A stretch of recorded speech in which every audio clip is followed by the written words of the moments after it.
안녕하십니까. 언제나 소비자 편에서 방송하는 콘스탄트 김의 티스와 함께 돈 버는 아카데미. 이번 시간에는요, 돈 버는 상속, 부동산을 상속했을 때 반드시 유의해야 하는 것이 있습니다. 여기에 대해서 알아보도록 하겠습니다. 자, 상속 시 흔히 하는 실수가 있습니다. 그것은 무엇일까요? 바로 법대로 상속하는 것이 되겠습니다. 왜 법대로 상속했는데 실수라고 할까요? 예를 들어서요. 부모님이 돌아가셨는데 부동산을 상속받았습니다. 그런데 부동산을 공시지가 또는 공시가격으로 상속한다는 것이죠. 이것은 법대로 상속하는 것이 되겠습니다. 그런데 이렇게 상속하는 경우에 나중에 엄청난 세금 부담으로 재산적 손실을 피할 수가 없기 때문에 엄청난 실수라고 말씀드리는 것이 되겠습니다. 그리고 이러한 실수는요, 상속세를 납부할 때도 똑같이 일어나는 것 같습니다. 예를 들어서 아버지가 돌아가셨다. 그러면 상속 재산을 어머니하고 자녀들이 받겠죠. 그리고 상속세는 각자 받은 재산 비율별로 상속세를 안분해서 납부할 겁니다. 근데 이때 문제점이 무엇이냐면요. 바로 법대로 그 상속세를 납부했습니다만은 문제점은요. 어머니가 고령일 때 어머니 재산이 늘어서 나중에 상속세 부담이 가중된다는 것이죠. 따라서 이럴 때는요.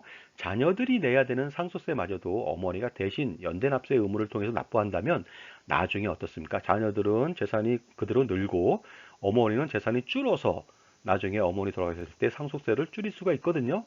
따라서 그냥 있는 대로 하는 것이 아니고요. 효과적인 절세 전략을 찾는다면 많은 금액의 상속세를 절세할 수 있을 것 같습니다. 자, 기본적으로요. 상속이 일어났다면요. 배우자하고 자녀가 있다. 그러면 10억 원 이하일 때는 세금이 한 푼도 없습니다. 그리고요, 자녀만 있다, 배우자가 없다. 그랬을 때는 5억 원 이하일 때는 상속세가 하나도 없거든요.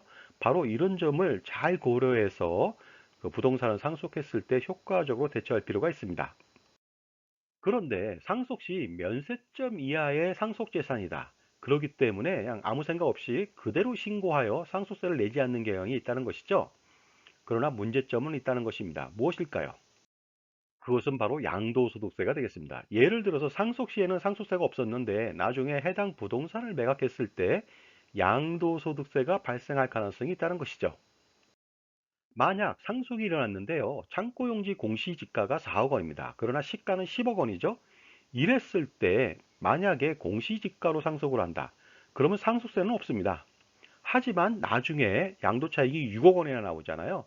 양도세가 엄청나게 발생할 수가 있다는 그런 리스크가 있다는 것이죠. 자, 그렇다면요. 나중에 양도했을 때 양도세를 판단해 보도록 하겠습니다. 양도 차익이 6억 원이다.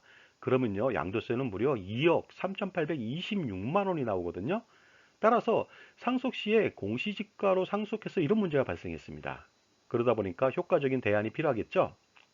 그런데 만약에 해당 창고용지를요, 상속했을 때 4억 원이라고 하는 공시지가로 상속하는 것이 아니라 감정평가를 통해서 시세를 반영해서 10억 원에 상속한다고 가정해 보도록 하겠습니다. 이렇게 해서 신고를 한다면요. 상속세도 없습니다. 10억 원 이하는 면세가 되겠죠. 그 다음에 나중에 10억 원에 그 창고용지를 팔았다. 그랬을 때는 양도차익이 한 푼도 발생하지 않다 보니까 양도세마저도 발생하지 않습니다. 따라서 공시지가로 상속하는 것이 아니라 감정평가 후에 그 상속한 다음에 상속세와 양도세 모두 발생하지 않는 그런 절세 전략이 필요하겠죠. 한편 창고용지가 아니라 나대지를 상속한다. 이랬을 땐 더 큰 문제가 발생할 수가 있습니다. 예를 들어서요. 공시지가가 4억 원인데 시가는 10억 원입니다. 양도차익이 6억 원짜리 나대지를 그냥 공시지가로 받으면 문제가 심각해진다는 것이죠.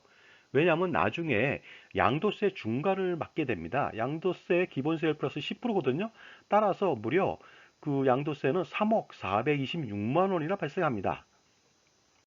자, 그러다 보니까요, 나대지도 감정평가를 통해서 시세를 반영한 다음에 상속한다면은 상속세도 줄이고, 그 다음에 양도소득세도 줄일 수가 있을 것 같습니다. 그리고요, 연립이나 빌라 같은 경우도 상속하는 경우가 있겠죠? 뭐냐면요, 공시가격이 7억 원인데 시가는 15억 원, 양도차익이 8억 원이나 발생할 수가 있거든요. 이럴 경우에도 마찬가지로 감정평가를 통해서 15억 원의 그 상속을 받는 것이 유리합니다. 물론 상속세가 일부 발생하겠죠? 자, 그렇다면요. 그 연립이나 빌라를 공시가격으로 상속했을 때 한번 세금을 산출해 보도록 하겠습니다. 공시가격 7억 원으로 상속했다. 그러면 당연히 상속세는 없겠죠? 그런데 양도세가 무려 3억 3,066만 원이나 나옵니다. 하지만 감정가액으로 상속을 할 수도 있겠죠. 15억 원을 반영합니다. 그랬을 때 상속세는 나옵니다. 9천만 원 정도가 되겠습니다. 그런데 양도세는 한 푼도 나오지 않을 수가 있습니다. 따라서 빌라나 연립을 공시 가격이 아닌 감정평가액으로 상속했을 때 절세 금액을 한번 비교해 보도록 하겠습니다. 자, 공시 가격 7억 원으로 상속했다. 그러면 상속세는 없겠죠. 하지만 양도세가 무려 3억 3,066만 원이나 나옵니다. 토탈 부담해야 되는 세금이 3억 3,066만 원이 되겠습니다. 그러나 감정가액으로 15억 원을 반영해서 상속한다. 그러면요, 상속세는 9천만 원이 나오지만 양도세는 한 푼도 나오지 않습니다. 따라서 9천만 원만 들어가겠죠. 그렇다면 절세 금액 알아보도록 하겠습니다. 상속세는 9천만 원 더 나오지만 양도세를 3억 3,066만 원을 절세할 수 있다 보니까 전체적으로 2억 4,066만 원을 절세할 수 있어 갖고 아주 효과적으로 상속세 및 양도세를 절세할 수가 있을 것 같습니다. 자, 지금까지 제 정보가 만족스러우셨다면요, 구독과 좋아요 부탁드리겠습니다. 계속하겠습니다. 감사합니다. 자, 이번에는 이런 경우도 있습니다. 나대지를 상속하는데요. 나대지 공시 가격이 20억 원입니다. 그런데 놀랍게도 시가는 50억 원입니다. 그 다음에 상속인은 배우자하고 자녀 한 명만 있습니다. 이런 경우에 만약에 공시 가격 20억 원으로 상속을 한다. 그러면요, 배우자 공제 12억 원, 일가 공제 5억 원 해서 17억 원을 공제받고 3억 원에 대해서 상속세는 5천만 원밖에 나오지 않습니다. 하지만요, 양도세는요, 어떻습니까? 나대지는 기본세율 플러스 10%의 중간을 맞게 되겠죠. 그러다 보니까 50억 원에 팔았다. 그러면 양도세가 무려 17억 4,306만 원이나 발생합니다. 자, 하지만 이럴 경우에 감정가액으로 나대지를 평가해서 상속한다고 가정해 보도록 하겠습니다. 그렇다면요, 감정가액은 50억 원이 되겠습니다. 그러면 상속세는 어떻게 나오느냐? 그 배우자 공제 30억하고 일가 공제 5억 원, 그러면 15억 원에 대해서 과표죠. 4억 4천만 원이라고 하는 엄청난 또 상속세를 부담을 합니다만은 어떻습니까? 나중에 50억 원에 판다 하더라도 양도세는 한 푼도 발생하지 않다 보니까 반드시 감정가액으로 평가해야 되겠습니다. 자, 그렇다면 절세금액 비교해 봐야 되겠죠? 자, 나대지를 공시지가로 상속합니다. 그랬을 때 상속세는 5천만 원이고요. 양도세는 17억 4,306만 원이 나오다 보니까 전체적으로 17억 7,306만 원이 들어갑니다.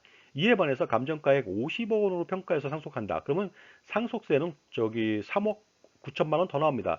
4억 4천만 원이 나오지만 양도세는 한 푼도 나오지 않다 보니까 전체 부담해야 되는 세금은 4억 4천만 원에 불과합니다. 그렇기 때문에 어떻습니까? 감정가액으로 상속한다. 그러면 상속세는 어떻습니까? 3억 9천만 원 더 내지만 양도세를 무려 17억 4,306만 원을 절세할 수 있다 보니까요. 전체적으로 13억 3,306만 원이라고 하는 엄청난 금액을 절세할 수가 있습니다. 한순간의 판단에 의해서 이 정도가 나오다 보니까 어떻습니까? 반드시 감정가액으로 평가해야 되겠죠? 따라서 상속이 일어났을 때 면세점 이하의 상속이라고 해서 공시지가 또는 공시가격으로 상속할 것이 아니고요. 반드시 절세 전략을 세워가면서 상속할 필요가 있다고 봅니다. 자, 지금까지 상속 시 흔히 하는 실수와 여기에 대해서 대응 전략을 알아봤습니다. 감사합니다.